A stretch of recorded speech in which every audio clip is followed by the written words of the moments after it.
Hey, salut à tous et bienvenue sur la chaîne des frères Warner. Aujourd'hui les gars, vous l'avez vu dans le titre, donc petite vidéo sur la législation en France. D'habitude ces vidéos là sont barbantes, moi je vais faire ça, ça va être super drôle, reste abonné, abonne-toi, clique, tout ça. On va voir qu'est-ce qui est légal, qu'est-ce qui est illégal, est-ce qu'on a le droit aux armes à feu en France, on va partir dans les détails mais pas trop. Vous avez pu remarquer que Seb aujourd'hui n'est pas là pour cause de grosses diarrhées. Donc je me retrouve tout seul aujourd'hui pour faire la vidéo, mais c'est pas grave.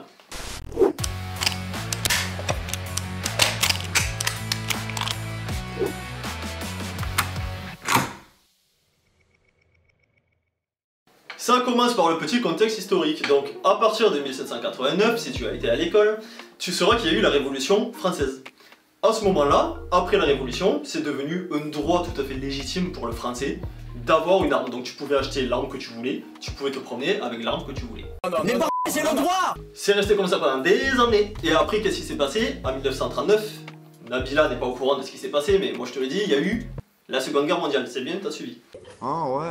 À partir de là, il y a eu le régime des pastilles pour la gorge qui est arrivé.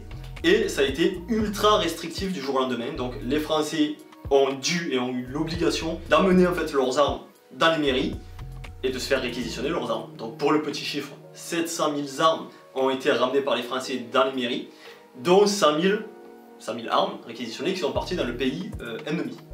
Après la Seconde Guerre mondiale, il y a eu une législation qui a commencé à se mettre en place. Donc les 8 catégories, à l'époque c'était le fonctionnement, jusqu'en 2013, là où ils se sont dit que c'était un sacré foutoir en fait et que c'était super compliqué de s'y retrouver. Donc ils ont créé à partir de 2013 les catégories A, B, C, D. Si tu connais ton alphabet, répète après moi. A, B, C, D. Ok. Ça me fait pas rire du tout. Pas rire du tout. Ça c'est depuis 2013. Et c'est aujourd'hui de ça qu'on va parler parce que c'est toujours ce qui est mis en place. On va commencer donc par la catégorie D, donc la catégorie D qui est la catégorie la moins restrictive, et ensuite on ira vers les catégories les plus restrictives.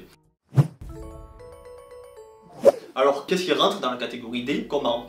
Donc on retrouve les matraques télescopiques, les matraques électriques, peut-être, je sais pas, les fouets sexuels pour faire des jeux bizarres avec ta copine, les poings américains, les gazeuses, et les armes avant 1900, donc les armes à poudre noire. Alors pourquoi est-ce que des armes à poudre noire sont mises en catégorie D? Tout simplement parce que c'est super long au rechargement, parce que ça tire pas très fort, parce qu'il y a un stockage bien particulier pour les balles. En gros c'est une grosse galère, et si tu veux aller braquer ta banque à côté avec ça, ça va pas marcher. Donc c'est pour ça que c'est en catégorie D. Concernant les conditions d'obtention, comment est-ce qu'on fait pour avoir de la catégorie D? Il suffit d'avoir une carte d'identité, valide évidemment, et 18 ans. À partir de là, c'est de la détention libre, donc il n'y a pas de déclaration, c'est la facilité absolue. Si tu coches les cases que je t'ai dit et que évidemment tu as un peu d'argent parce qu'on va pas te le donner ton arme, ben c'est bon, tu peux accéder à la catégorie D.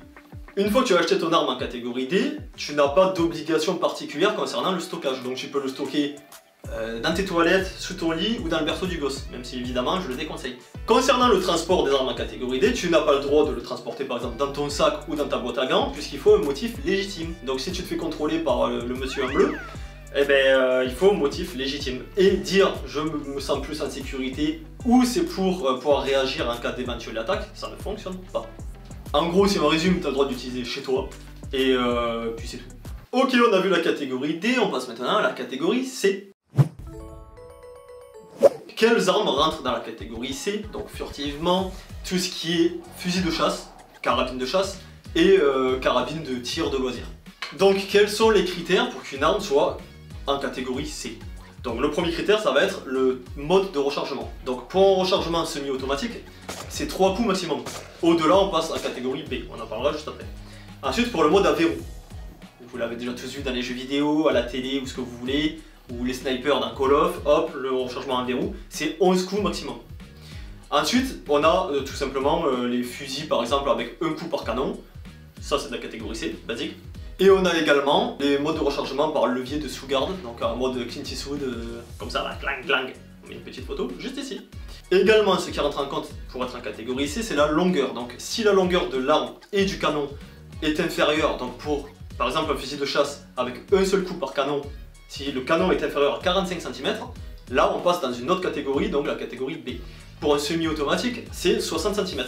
Et la longueur totale de l'arme ne doit pas être inférieure à 80 cm. Concernant les carabines à plomb, Oui, des carabines à plomb peuvent être en catégorie C à partir du moment où elles dépassent les 20 joules. On l'a pas dit tout à l'heure, mais dans la catégorie D, les carabines à plomb sont dedans, jusqu'à 20 joules. Dépasser 20 joules, catégorie C. Également, le Gomcoin, d'ailleurs on a fait une vidéo là-dessus sur la chaîne, je vous propose gentiment d'aller la voir, sont classés en catégorie C. Et également en catégorie C rentrent les armes qui ont été démilitarisées, qu'elles appartiennent à la base, à la catégorie A, B ou C. Donc si par exemple, tu achètes une Kalash démilitarisée, donc démilitarisée ça veut dire qu'elle n'est plus en état de fonctionnement. Donc c'est juste bon à être pris et être accroché au mur. Dans tous les cas, il faudra qu'elle soit déclarée en catégorie C. Et ensuite il y a une exception, ça a beaucoup fait parler à une époque par rapport au fusil à pompe. Donc le fusil à pompe, il est resté en catégorie C, mais uniquement pour ceux qui ont un canon rayé. Le canon lisse, lui, il est parti dans l'autre catégorie. Alors, tu vas me poser la question, comment je fais pour obtenir de la catégorie C? Parce qu'il y a quand même des armes qui sont cool dans cette catégorie. Il y a 3 paramètres possibles. Soit tu as une licence FF-Tir, soit tu as une licence Baltrap, soit tu as un permis de chasse. C'est les 3 conditions pour avoir la catégorie C. La catégorie C donc, est un peu plus restrictive que la catégorie D, où il n'y avait aucune restriction. Donc à partir du moment où tu vas acheter ton arme en catégorie C, elle sera forcément déclarée en préfecture. Concernant le stockage de la catégorie C, également, encore une fois, un peu plus restrictif. Donc tu ne peux pas, cette fois-ci, prendre ton arme en catégorie C et la stocker dans le berceau du gamin comme ça ne marche pas comme ça. Il faut absolument que tu enlèves une pièce maîtresse de ton arme, donc par exemple la culasse, pour que ton arme ne soit pas en état de fonctionnement direct. Pareil pour les munitions doivent être stockées ailleurs. Donc je vous fais une petite mise en scène, imaginons, il y a le gentil cambrioleur qui rentre chez vous, et vous voulez utiliser pour de la légitime défense avec du Gomcoin par exemple, votre arme en catégorie C. Donc tu vas chercher ton arme en catégorie C, ensuite tu vas ouvrir le tiroir qui est là-bas pour prendre ta culasse. Et une fois que tu as mis ta culasse, tu vas chercher dans l'autre tiroir là-bas tes munitions. Et là tu pourras aller voir le vilain cambrioleur qui sera déjà reparti avec la télé. Pas évident, hein. Pour ce qui concerne le transport d'armes de catégorie C, il faut encore une fois un motif légitime. Donc si tu vas à la chasse, c'est bon, si tu vas au stand de tir, c'est bon, et si tu vas au baltrap, c'est bon. Mais également, vous avez le droit de l'utiliser sur un terrain privé, donc chez vous, et de façon clôturée. Et évidemment, il ne faut pas casser les burnes aux voisins en faisant un bruit pas possible, il faut que ça soit sécurisé. Tu ne vas pas tirer direction le voisin parce que c'était sur un terrain privé clôturé. Il faut que ça soit sécurisé et que le bruit ne soit pas trop embêtant. Donc tire pas dans ton appartement au calibre 12 parce que tu risques d'avoir la police qui débarque chez toi. Voilà pour la catégorie C, maintenant on va passer à la catégorie B. Vous allez voir que c'est un peu plus intéressant au niveau des armes qui sont disponibles en catégorie B. Mais encore une fois ça va être encore plus restrictif et là ça commence à devenir un peu le parcours du combattant. Donc quelles armes rentrent dans la catégorie B? Alors déjà on a les armes de poing, donc par exemple les pistolets, les revolvers. Si tu veux acheter un Glock, c'est de la catégorie B.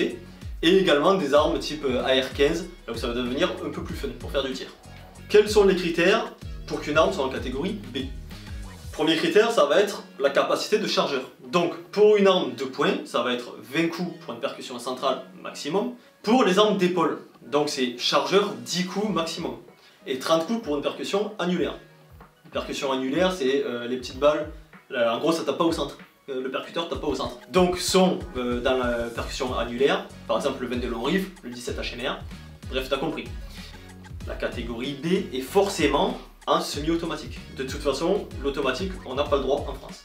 Concernant la catégorie B, il y a 5 exceptions de calibre qui font qu'une arme, peu importe son mode de rechargement, le nombre de coups dans le chargeur ou ce qu'on veut, ces 5 calibres là font que l'arme passe obligatoirement en catégorie B. Donc le premier calibre c'est le 5,56 OTAN, vous le connaissez très certainement, c'est le calibre utilisé par toutes les armées de l'OTAN. Donc par exemple le FAMA c'était un 5,56, tout ce qui est le M16, les bases M4, le truc le plus répandu et utilisé par les armées de l'OTAN, le 5,56. Également on a le 7,62 par 39 qui lui est utilisé par exemple le AK-47, super connu évidemment, il y en a des quantités monumentales. Ensuite on a la 12,7, pareil, utilisé par beaucoup d'armées dont l'armée française. Vous l'avez vu, ça rentre dans le Barrett 50, c'est aussi utilisé donc par les fusils de précision. Également, donc le quatrième, c'est le 5,45 par 39, donc calibre russe. C'est à peu près l'équivalent du 5,56 chez nous, mais version russe. Donc lui aussi, il fait passer l'arme en catégorie B directement. Également, et pour finir là-dessus, donc il y a le 14,5 par 114, qui est pareil, l'équivalent de la 12,7 russe, qui rentrent en catégorie B. Comme on l'a dit tout à l'heure pour la catégorie C, si les armes en catégorie C sont trop courtes, elles passent en catégorie B. Donc les armes qui sont plus courtes, c'est pour ça que les armes de poing rentrent en catégorie B. Pour le cas particulier du fusil à pompe, on l'a énoncé tout à l'heure, si vous avez un fusil à pompe en canon lisse, il rentre directement en catégorie B. Alors on ne sait pas pourquoi, parce que ça n'a pas tellement de logique. Sûrement parce que certains considèrent que le fusil à pompe est beaucoup plus dangereux, alors que c'est le même calibre. Mais c'est comme ça. Maintenant que tu sais tout ça, tu vas te poser la question, bon ben en fait il y a des armes qui sont super cool en catégorie B, alors comment je fais pour les obtenir? Et là c'est le parcours du combattant mon gars, là accroche-toi, c'est pas la même. Donc première chose, il te faut une licence de tir, FF tir obligatoirement. La licence balle trap ne fonctionne pas, ne fonctionne plus, et le permis de chasse ne fonctionne plus. Tu vas devoir aller tirer pendant 6 mois, et tu fais valider tes séances, donc il va falloir être assidu, tu fais valider tes séances au stand de tir. À partir de là, tu vas pouvoir faire ta demande d'autorisation en préfecture, pour avoir de la catégorie B. Cependant, pour ton dossier, il faut plusieurs choses, ou plutôt il ne faut pas plusieurs choses. Il ne faut pas de casier judiciaire, et il ne faut pas d'antécédents psychologiques. Donc si là où ça va pas trop, ça risque de pas trop marcher pour avoir la catégorie B. Point super important concernant la catégorie B, il faut savoir que le droit de propriété privée ne s'applique pas et ne s'appliquera jamais sur la catégorie B, ce qui veut dire que l'arme ne t'appartiendra jamais vraiment. Jamais, jamais, jamais, jamais, jamais, jamais, jamais, jamais. Tu demandes une autorisation de détention au gouvernement. Donc tu vas voir le gouvernement, tu dis s'il vous plaît, est-ce que j'ai le droit d'avoir ça chez moi? Il ne faut pas confondre donc port d'armes et détention d'armes. Détention d'armes, c'est ce qu'on vient d'expliquer, c'est tu demandes la petite autorisation à l'État d'avoir l'arme chez toi pour pouvoir l'utiliser en stand de tir. Le port d'armes, lui, c'est totalement interdit déjà en France. Et c'est le fait de pouvoir porter l'arme sur toi et te promener dans la rue avec. C'est autorisé dans certains états aux États-Unis ou en Suisse, mais en France, ça c'est interdit. Concernant les conditions de stockage, alors une fois que tu as pu acheter ton arme en catégorie B, il y a des choses à savoir qui sont bien spécifiques pour pouvoir la stocker chez toi, tu peux pas faire n'importe comment. Donc la première chose à avoir, c'est un coffre-fort ou une pièce forte. Alors une pièce forte, qu'est-ce que c'est? C'est simplement une porte blindée et des barreaux aux fenêtres. Lors de l'achat de ton arme en catégorie B, il faut que tu puisses avoir la preuve de l'achat d'un coffre-fort. Donc une facture normalement est suffisante. Tu envoies ta petite facture à ton armurier et puis à partir de là tu peux acheter ton arme.